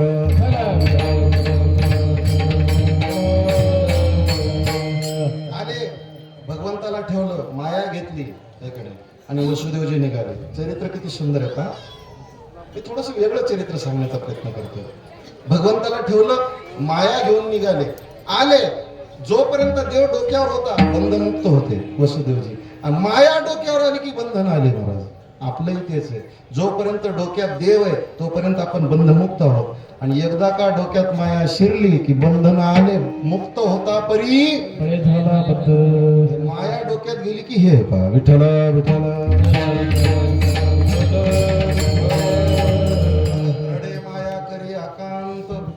रडू लागली, कंस आला, मारण्याचा प्रयत्न केला. तिनं सांगितलं, तुझं लागी वधी उपजला मजा दी. त्याला मारण्याचे प्रयत्न सुरू झाले. महाराज काय काय काय काय प्रयत्न केले. पुतना मावशी पाठवली, मरूनच गेली. महाबळ नावाचा दैत्य पाठवला, तो दैत्याला मारण्याकरता. तो दैत्य एवढा बलाढ्य होता, त्याने विचार केला जाताना कसं जावं. ब्राह्मणाचं रूप घेतलं, गळ्यामध्ये जाणं, हातामध्ये पंचांग, स्वामी झाला. त्याला माहित होतं स्वामी झालं की सन्मान मिळतो. गेल्यावर यशोदा मातेने सन्मान केला, पाठावर बसवलं, प्यायला दूध दिलं. महाराज लेकरू झाले, पंचांग पाहता का म्हणले. आता गर्गाचार्याने पाहिलं होतं ना, तर माईचं समाधानच व्हायला, म्हणजे माया आली इथे. महाराज त्या औंड्याजवळ धारमाता आहे, त्या धारमात्याला काही येते आपल्या इकडे ते नवनाथ महाराज येणार का, ते त्या धारमात्यालाच राहतात. तिथं सप्ताह होते, दरवर्षी जातो मी कीर्तनावर. ते आमच्या गलीत आलं एक दिवशी. आलं त्यानं ते बैठकीत खाली आपल्या फोटो होता माझा लावलेला. त्यानं पाहिला, अरे योगेश महाराज घर दिसायला. आमची माय बसली होती उन्हाला. माय तुझ्या घरी पांडुरंगच आला की ग म्हणला पंढरीचा. तुझं न पोरग कीर्तन करा म्हणजे का आमच्या मायला वाटलं याला लयच कळते काय. मला घरात बोलव, छान पाणी विचारू नका. ते मला औंड्याला भंडारा करायचा, माय तुझ्याकडून काही दे. मायला आमच्या उचलून अर्धा क्विंटलचा कट्टा होता गव्हाचा, लोटीतच आणला वरून. त्याचं नशीब फुटकं, ते कट्टा त्याच्या पदरात पडायच्या आधी मी आलो. मी म्हणलं महाराज कोणीकडं, त्यानं मला तुमच्याचकडं. उचललं की निघूनच गेलं. आमची माय वरून लोटत आणू लागली. म्हणलं काय नाही, अरे लय महाराज मोठा आहे रे. म्हणजे भंडारा करा, तू काय येडी आहेस का, आपण घेणारे देणारे नाही ठेवते. बायाला लय उल्हास महाराज, लय सांगा की महाराज माझ्या लेकराचं भविष्य. त्यांना ते असं पंचांग धरताना उकराट धरलं. त्याला काय, त्याला काय पंचांग माहित होतं का. असे पानं खालीवर केले. मला खरं सांग का यशोदे, काय एवढं खराब आहे पोट्ट, सगळ्याच्या मुळावर आहे. गावाच्या बाहेर खड्डा करायला भरून टाका म्हणून. ती म्हणजे काय बोलायला महाराज. अहो ते गर्गाचार्याला काही कळणार नाही, त्याला गणित ये ना. मी ज्योतिषशास्त्रामध्ये पारंगत आहे. खरंच सांगितलं की शेवटी द्वारकेचा उपसंहार कोणी केला, सगळ्याच्या मुळावरच होतं. खरं सांगितलं. यशोदा म्हणजे आता काय करावं. भगवंतांना सांगितलं, इतक्या लांबून ब्राह्मणाला दक्षिणा दिली. कशी दिली दक्षिणा, ज्या पाटावर बसलं होतं की नाही त्या पाटाला सांगितलं, पाटोबा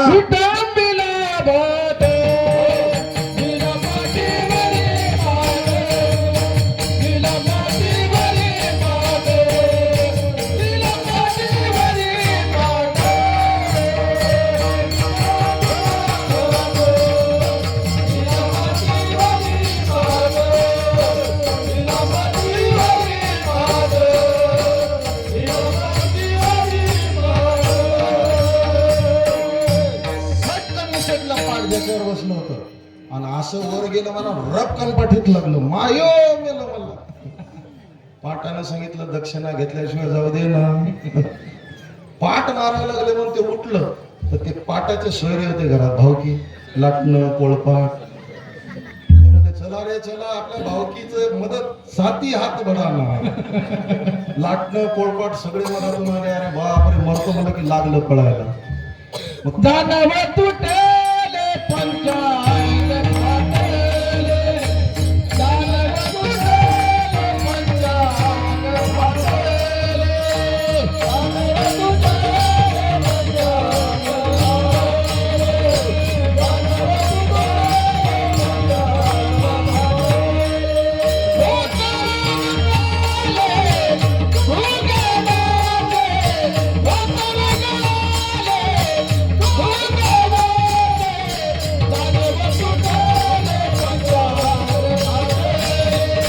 दानव तुटले पंचांग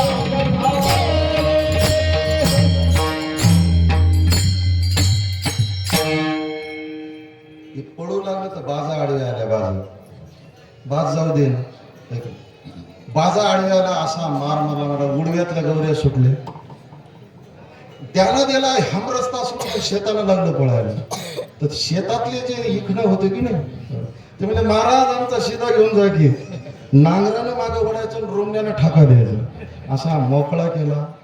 देवानं सांगितलं डुप्लिकेट का होईना स्वामी म्हणून आला म्हणून वाचलास. तेव्हापासून सोंग घेऊन येणाऱ्या महाराजांची संख्या लय वाढली.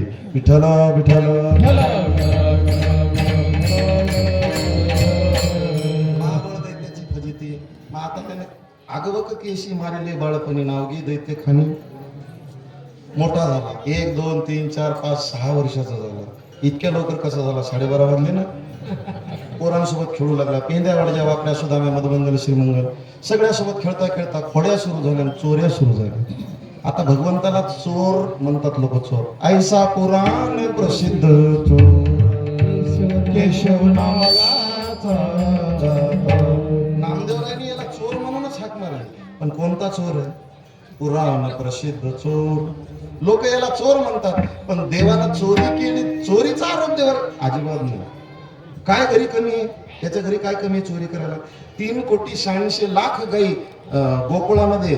3,86,00,000. नंतर कधी हिशोब सांगेल तुम्हाला, विचारा मला. त्याच्यातल्या 1 कोटी गाई याच्याच घरी आहेत. 1 कोटी गाईचा मालक आहे. काही चोरी करायची गरज आहे का? चोरी का करायचं? त्याचं कारण एकच.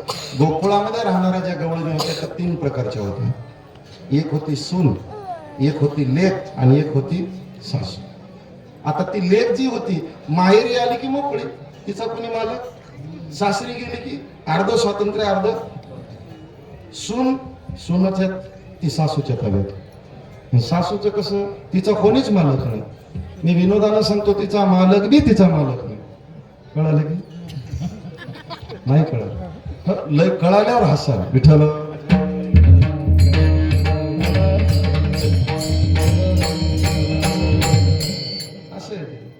मग आता ती सून होती की नाही, तिला स्वातंत्र्य नाही. तिला सकाळी उठल्याबरोबर वाटायचं देवाचं काय घ्या, दर्शन घ्या. पण ही धाडजत बसलेली असायची डंगरी. कुठं चाललीस का? त्याच्यात काही हुशार होत, डोकेबाज शिकलेल्या होत्या. त्या काय करायच्या? आयडिया करायच्या काहीतरी. एकीनं आयडिया केली. भरलेली घागर नाणीमध्ये नेऊन रिचिली, कमरेवर घेतली, निघाली. बरं लावून लंडोनी रित्ता करी घट, मिस पाण्याचे गोविंदाचे झट, चाले धड धड. लय गोड निळोबाराच्या गोळणी. म्हातारीला विचारलं कुठं चाललीस? पाणी संपलं आत्या बाई आणायला. चल बरोबर जा. जमलं. पण माझ्यासारख्या भोळ्या सगळ्या असल्या की काही सुधारायचं नाही.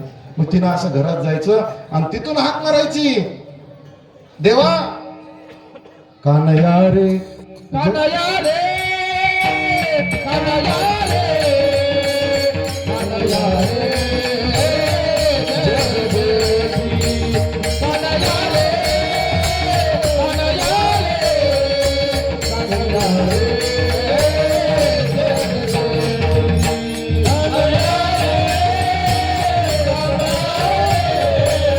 कानया रे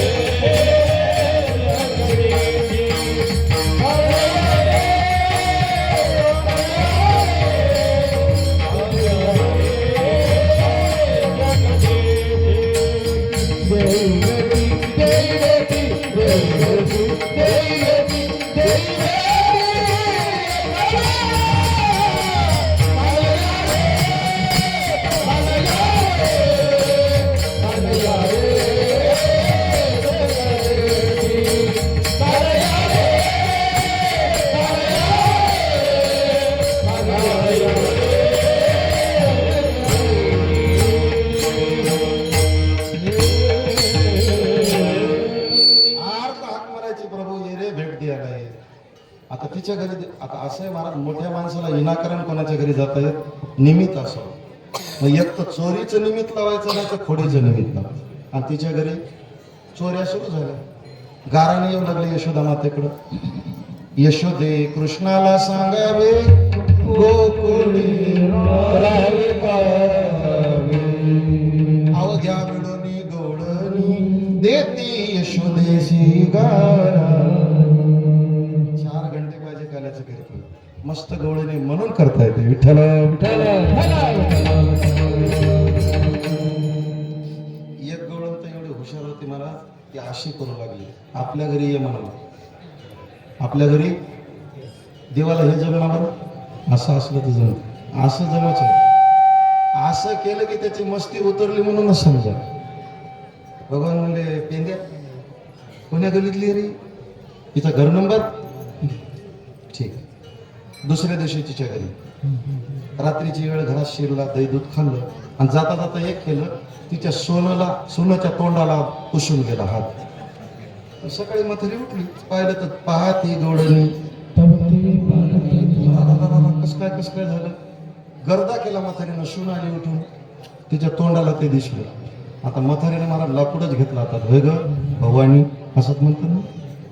मी त्या लेकरावर आरोप करते, घरातलं तूच खायला लागलीस नाही का. आता सुनाला कापलं तर रगत नाही मला. तिच्या 42 पिढ्याचं उद्धार. दुसऱ्या दिवशी पुन्हा त्याच घरी देव गेला, चोरी केली, पण आता फॉर्म्युला बदलला. जाता जाता म्हातारीच्या तोंडाला पुसून. सकाळी जे गर्दा सुरू झाला, म्हातारी उठून बाहेर आली. सुनानं पाहिलं म्हणजे कालचा बदला घ्यायची येळ. म्हणजे सासूबाई आम्ही तरी परिसरी हो, पण डंगरपणा तुम्हाला साजवते काय म्हणजे. आता कसं करू. अशा खूप खोड्या केल्या मला. त्याच्या खोड्या सांगत बसलो 5 वाजता. शेवटी यशोदेलाही कळलं आपलं लेकरू खोडकर आहे. मग काय करायचं, नंद बाबांना सांगितलं आता याला गावात ठेवायचं नाही, याला आता कुठं हडायचं, गायी चारण्याकरता. सगळ्या सवंगड्याला परमात्मा सांगू लागले, उद्या जाईल मी राणा सवे घेऊन मोधने चारावया जातो सारंग पारी. मार्गी भेटली राधिका गवळण, कृष्णदान मागे निर्यासरून तवती देखील. यशोदा जननी ओ गोधने चारावया जातो सारंग पारी. गायी चारण्याकरता गेला. गायी चरून चरून जगल्या, रवंत करत बसल्या. दुपारची वेळ झाली.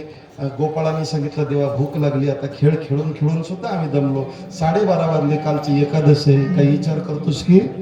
भगवंतानं सांगितलं ठीक आता एक काम करू, तू का म्हणे आता खेळ सराव करता. सगळ्यांना एकत्र केलं, गोलाकार बसवलं, सगळ्यांच्या शिदोऱ्या एकत्र केल्या, त्यात आपली शिदोरी परमात्म्याने मिसळली. सुहस्ती असा काला केला. सगळ्यांना भगवान खाऊ घालू लागले.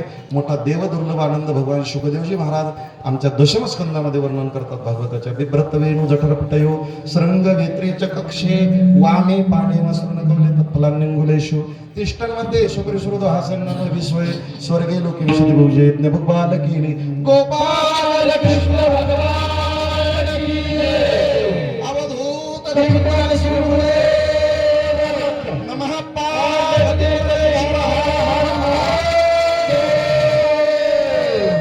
कीर्तन संपलं. 2-3 सूचना. समाज भरपूर आहे. दहीहंडी झाल्यानंतर प्रसादासाठी गडबड करू नका. तुम्ही जेवायला बसलात की तुमच्या पंक्तीच्या पत्रवाळीवर प्रसाद येईल. बरोबर ना पाटील. गडबड कोणी करायची नाही. थोडंसं दहीहंडीच्या बाजूला सरका. हे खापुरं फिपुरं घेण्याकरता धडपड करता तुम्ही. 2 वर्षाकडला असंच विचारूच नका. ती दहीहंडी फोडायला लागलो, एका म्हातारीनं जे पाय धरून ओढला, खाली पडलो, मनका सरकला की काय. म्हातारीला मला असं कसं नंतर दर्शन होईना महाराज म्हणे, पण हे दर्शन कोणतंही असं मला खाली पडतीस का. तसं काय करू नका. शांततेत त्या ठिकाणी अशा प्रकारचं आपल्याला. हां, आणि अजून एक दुसरी सूचना.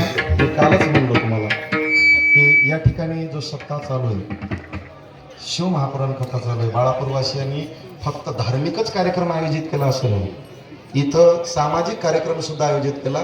तर इथं आपल्या इथं आजच्या दिवशी मोफत नेत्र शिबिर आहे. तुमच्या डोळ्याची तपासणी फुकट आहे, आणि जर तुम्हाला गरज पडली तर ऑपरेशन बी फुकटच आहे. ठीक आहे.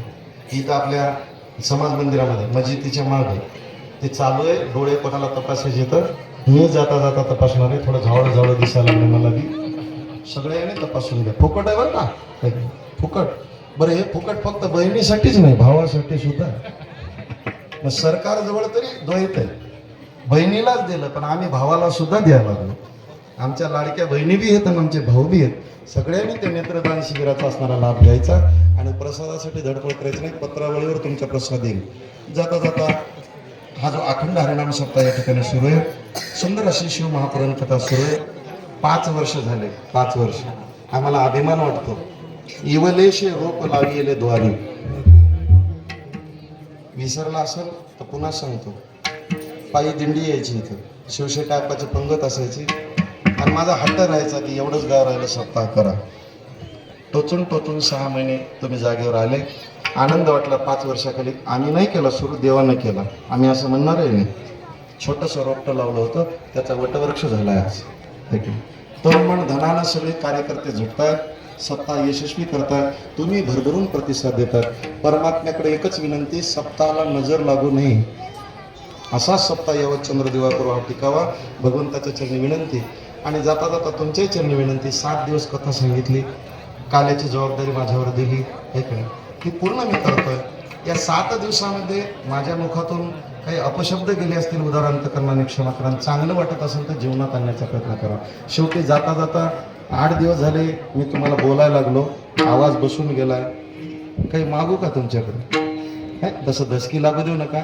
आयुष्यात कधी कोणाकडे पैसे मागितले नाही, मागणार बी नाही, अजिबात नाही. काय पाहता तुम्ही दानात माझे? पहा त्या ठिकाणी एखादी बार करून तसं बी तसं काही नाही. फक्त एक मागतो, घातली नसेल तर माळ घाला, कोणती बी घाला. माझा आग्रह नाही, तुळशीचीच घाला, रुद्राक्षाची घाला. तुम्ही दत्त नामी व्हा, शिव नामी व्हा का हरी नामी व्हा, फक्त कोण्या तरी नामी व्हा. एकच विनंती. म्हणजे सन्मार्गानं जाणारं पहिलं पाऊल टाका. घातली नसेल तर माळ घाला, पंढरीची वारी करा, एकादशीचं पावव्रत करा, साधू संतांची सेवा करा, आईवडिलांची सेवा करा, दुर्व्यसनाचा त्याग करा, सद्वर्तनी जीवन जगा. हे जगण्याची सद्बुद्धी भगवान पांडुरंग परमात्मा, भगवान शिव परमात्मा, भगवान दत्त प्रभू सगळ्यांना देव.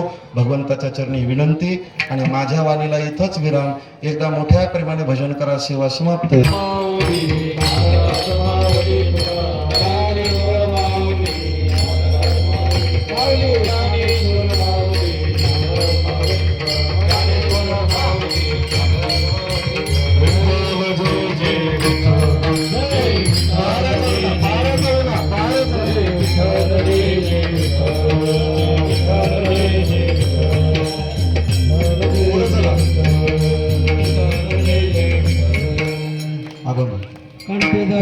कृष्ण मणि अवधारणी काला वाटुले कामे गावचवरिका संभ्रमया ब्रह्मादिका उत्तम लोकाला काला वाटुले अनिका संभ्रम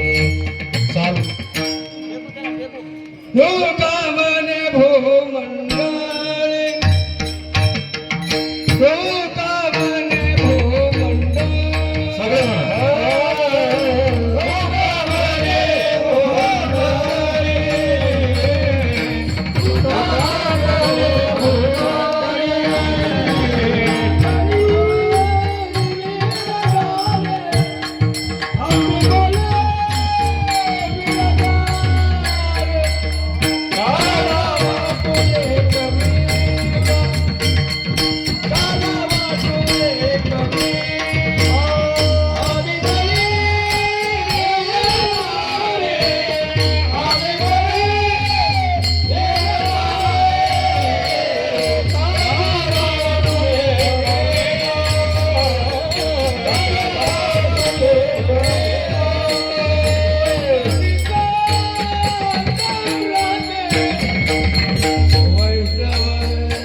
खाली बसा.